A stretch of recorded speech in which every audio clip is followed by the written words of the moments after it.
Kaleshwaram commission విచారణకు హరీష్ రావు హాజరయ్యారు. ఈ సందర్భంగా మీడియాతో మాట్లాడుతూ కాళేశ్వరం ప్రాజెక్టు రాష్ట్రానికి కల్పతరువని తెలిపారు.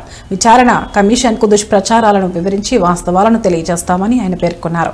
కాంగ్రెస్ ప్రభుత్వం తమపై బురద చల్లేందుకు రాష్ట్రానికి రైతులకు అన్యాయం చేస్తోందని మండిపడ్డారు.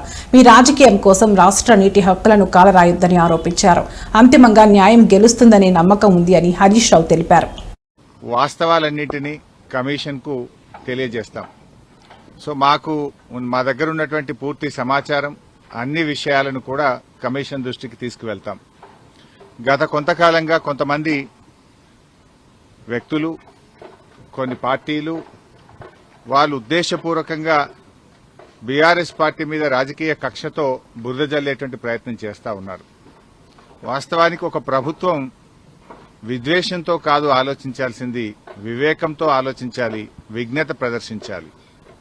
కానీ నేడు కాంగ్రెస్ ప్రభుత్వం విద్వేషంతో, రాజకీయ దురుద్దేశంతో మా మీద బురద జల్లాలని ఇవాళ రాష్ట్రానికి అన్యాయం చేస్తున్నారు. ముఖ్యంగా రైతులకు అన్యాయం చేసే ప్రయత్నం చేస్తా ఉన్నారు.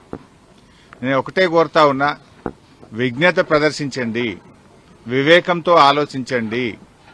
ఈ రాజకీయాల కోసం తెలంగాణ రాష్ట్రం యొక్క నీటి హక్కులను కాలరాయొద్దు అని చెప్పి ఈ ప్రభుత్వానికి హితవు పలుకుతా ఉన్నాను.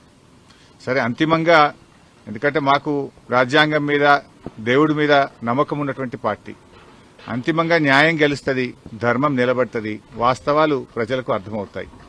అందువల్ల ఈరోజు కమిషన్ ముందుకు వెళ్తున్నాం. కమిషన్ మమ్మల్ని అడిగిన ప్రతి ప్రశ్నకు పూర్తి స్థాయిలో సమాధానాలన్నీ కూడా చెప్తాం, వాస్తవాలన్నీ కూడా వివరిస్తాం. మా దగ్గర కొన్ని డాక్యుమెంట్స్ ఉన్నాయి, ఎందుకంటే మేము ప్రభుత్వంలో లేం. నార్మల్గా ఏమైతుందంటే ప్రభుత్వంలో దగ్గర అన్ని డాక్యుమెంట్స్ కూడా ఉంటాయి.